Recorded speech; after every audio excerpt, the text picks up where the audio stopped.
been quite a busy summer for us. I think the summers are just getting busier and busier with our, we do a lot of recruiting, we do a lot of, goodness, I had some USA basketball commitments, we had camp, but we did, I have to just tell you this, we did have an opportunity to take a foreign tour, so we did get to visit Italy and Greece for 11 days, so one of the biggest highlights of our summer for sure. And it's just the opportunity, just one more opportunity that the University of Tennessee and my job has given me. But I will say this, I am the daughter of an educator. I grew up around the school system. My dad was the assistant principal of White County High School for many, many, many years. Prior to that, he was a teacher. He was a biology teacher and a math teacher. And I knew early on that's what I wanted to do as well. So I went to the university, I enrolled at Tennessee to be a math teacher. That's what I was going to do in high school. I was going to be a math teacher. So I majored in math. It sounds really good now though. I minored in secondary education. And somewhere along the way made a little bit of a left turn. And here I am now doing something that I actually, I'm not trying to say that I do what you do, but I feel like I'm still in that field. I still feel like I have a teacher's heart. That's one of the things when people ask me what I like best about coaching, I always say the teaching. I love teaching. And I understand that every year we're teaching, we're mentoring a group of young women. Now, I know that I'm like preaching to the choir on this one. The generation we work with now, very different, right? Very different than us. It's the generation that not only I'm coaching, but I'm recruiting as well. So you can imagine, I'm on the phone with these 16-year-old kids and 15-year-old kids, and I've got to keep a conversation going. And if I haven't paid attention to Netflix or YouTube or what's the other thing, Snapchat, no? TikTok, thank you, see, I'm going to be in trouble. Listen, they're different, but our society has made them different, okay? We've made them different, and you know, we talk about, when we talk about the society, we talk about, or this generation, we talk about the instant gratification, right? We can talk about the lack of interpersonal skills because they're always on their phones. We talk about the stressors that they have on their life that we either can't relate to or we don't understand. You know, when we see these differences, we immediately think it's a negative. Right? We do, just normal. But if you think about it, you can also look at the positives that this generation, this group is bringing. They're very self-aware and very self-reliant. They're creative, they're entrepreneurs, they're very tech-savvy and focused on the future. So just because they're different doesn't mean they're lesser than any other generation. It's just different. But as people who deal with young people, whether you're teachers or staff, bus drivers, we have to know who they are and what makes them that way. We have to know that. I could say, you know, you hear the word entitled, you hear the word lazy. I mean, you know, I hear that about our college athletes all the time, but I don't think those labels are fair. You put yourself in their shoes and learn how they think, and it helps you understand where they're coming from. I want to share this with you. I read a book a few years ago, and it changed how I approach our players. And when I'm talking about our players, because I think it's the same, right? I think it's the same generation. But when I'm trying to motivate, when I'm trying to understand, when I'm trying to talk to our players, this book really changed things, and it's called What Made Maddie Run. Has anybody read What Made Maddie Run? No? I don't know if anybody's read that. Okay. So Kate Fagan, who works for ESPN, she's a journalist, does some commentary as well. She wrote this book, and working with it's sad. It's Maddie was a high school and then a college athlete. She seemed to have it all. She was pretty, she was smart, she had a supportive family, she was a cross-country runner in college, and she committed suicide. And Kate Fagan wanted to dive in and find out why. And the family was very generous and giving and sharing how this whole story played out. And when I'm reading this book and I'm reading the comments that Maddie made, and I've heard the exact same things. It was very eye-opening, it was very enlightening, and it helped me. I saw Kate Fagan about a year ago, and I grabbed her and I said, hey, listen, I just wanted you to know that book changed me as a coach. It made me a better basketball coach because it made me understand better. And she said she couldn't wait to share that with the family. And that was their hope when they shared that story.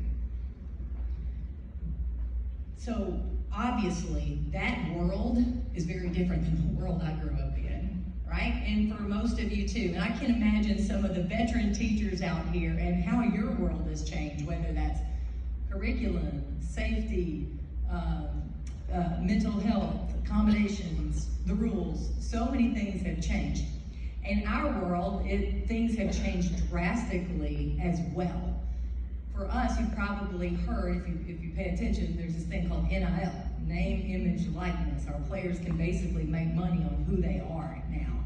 It's a completely different world. You've probably heard coaches or different sportscasters talk about the transfer portal and how that has changed the world that we live in.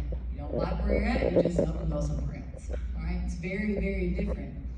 And that's where I think some of the similarities are. Your world's different, my world's different, and we have big challenges. So the way I look at it, I could sit here and I could complain, and I could wish it away, or I could, try to work through it, try to figure it out. So there's two options. I don't do anything and I get passed by other universities, other programs, or I can try to be creative and innovative and do the very best job that I can to play by the new rules. Two options, but only one of them gives you success. It's the active option. I had the unbelievable opportunity to play for Pat Summitt. Okay, let me just go ahead and answer this question because everybody wants to know. It's okay. What was it like playing for her? Everywhere I go, that's the number one question that I get. What's it like playing for Pat Summitt? It was exactly like you think it was. It was very difficult. It was very demanding. You better do it exactly right. If your screen was supposed to be set like this, don't set it like this. You better move those last 2 inches. It was very demanding. It was also like traveling with a rock star. Everywhere we went, she was a rock star. She came up, I'll never forget this moment as well. I didn't write this down, it just came to me. I forgot all about it until right now. I spoke when I was a junior, senior in college. I came up and spoke at Fairfield Blades, and it was my first real big speech. I think I had about 600 women in attendance, and I worked really hard on my speech. I'm like trying to get everything right. I want it to be perfect, and right before I went up there, the fellow in the back, he goes, just so glad we have you here. This is just amazing. Pat Summitt spoke here last year. Awesome. She was an amazing speaker. If you had an opportunity to hear her, you know that. But I had an opportunity to play for her. So a lot of people ask me then, how would she handle the environment we coach in now? How would she deal with the transfer portal? How would she deal with NIL? How would she deal with this group of young women? I can't say that I know. Obviously, I can't say that I know that. But what I can tell you is each and every year, she adapted. She did not change who she was, and she did not change her beliefs, but she did adapt to fit the new generation, to fit the new trends, to continue to be relevant in new times. So asking me what I think would have happened, I think she would have figured it out. And I think she would have done everything in her power to be her best in a new landscape. Now, by nature, I am not a negative person at all. I'm somewhere in the middle of a glass half full, glass half empty kind of thing. I'm probably more of a realist than anything, but I do tend to avoid negativity as much as possible. And, you know, that means maybe I don't read the comments on social media to tell me how wonderful of a coach I was that night. Zone, coach, zone, play that zone or don't play the zone. Because I'm in a really good place with myself and my confidence as a person, as a coach, but there's no point of that, so I'll stay away from that. It doesn't help me. It doesn't help our players. It doesn't help our staff. Negativity doesn't help at all, and I want to try to avoid that. The other thing is body language screams. Body language is so loud, so how you approach your job, how you approach your students, your athletes, how you approach your coworkers, your peers, it doesn't just affect them, and trust me, it affects them, it affects you as well. And so I'm still working on it, but I make a mental note to every time I walk in the door, put on a smile because it matters, put on a smile, speak and touch to all the folks in our staff, in our office each and every day. And it's just small ways that we can hopefully give a positive vibe. Like me, you chose this profession, right? You chose it, and times have changed. There's no doubt times have changed, and your job is not easy at all.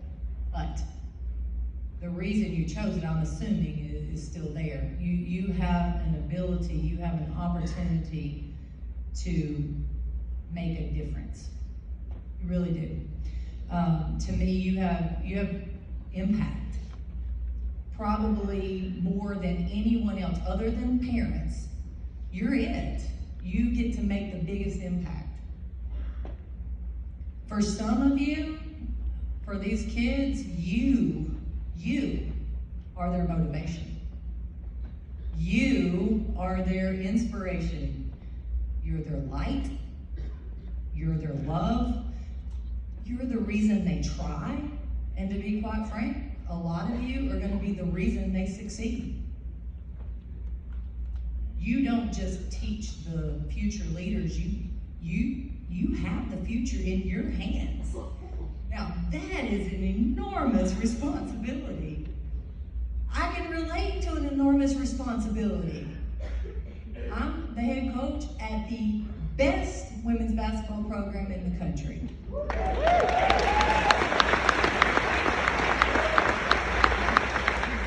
Listen, I don't take that lightly. Each and every day, I have a responsibility, not just to my young people, not just to people on my staff, but yes, I have a responsibility to our alums, I have a responsibility to women's basketball, nationwide, globally. There's a lot to our university, to our state, to our community. There are a lot of things that go into our job. There are times, I'm gonna guess, very similar to you, that you may not feel equipped in that moment, right? There are times that I'll have an athlete come in and start talking to me and I'm like, whoa, I'm not equipped for this, right?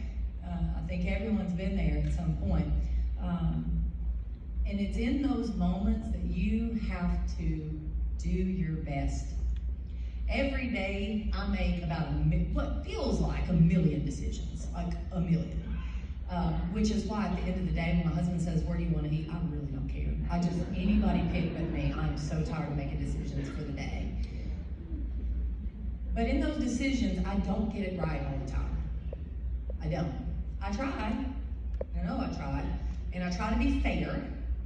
Try to be fair to the people in our program, to the players in our program. That doesn't mean I treat them the same, because they are very different. Some of them are extremely different from one another. They grew up differently, their backgrounds are different, they have different personalities, they have different motivations.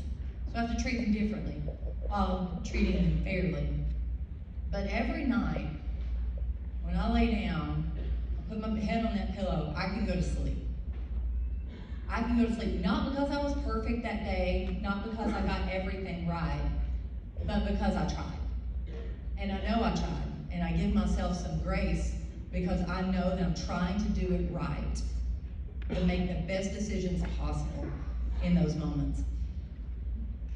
And in those hard moments that I have and you have to go back to your why. Why do you do it?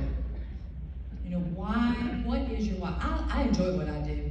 I really enjoy the complications of trying to figure out what buttons to push to get a group of women to work together on and off the court to be the best they can be. I enjoy trying to figure out maneuvering the puzzle pieces and bringing us all along together. I do enjoy that. But my why has changed throughout the years. It started with I loved basketball, and then it was I loved the competition. I loved being successful, and all that has remained the same. But my why now are my 2 children. That's my why. Your why may be the same as it's always been, and it may change, and it may change in the future. It may have changed. But I think when you remember your why, that gets you through the tough moments. It's not the coffee, even though coffee probably helps a lot of people. It's your why. It's your why. You always fall back to that. Now, I know you guys have a lot to do. You have a lot going on. You've got classrooms. You've got so much excitement right now. You've got some really important conversations that you're going to have later. But I want to say this before I close. You don't get this enough, and I'm not the whole world, but I want to tell you thank you. Thank you for what you do on behalf of all the working moms. How about that? We'll just go with that. All the working moms out there that are so appreciative and so fortunate to have wonderful and amazing teachers in their lives. We need you. Cumberland County needs you. The world needs you. The future needs you. But as big as that is, more importantly, there is a child somewhere that needs you. Always remember that. You guys have a great year. Thank you for letting me come out and speak.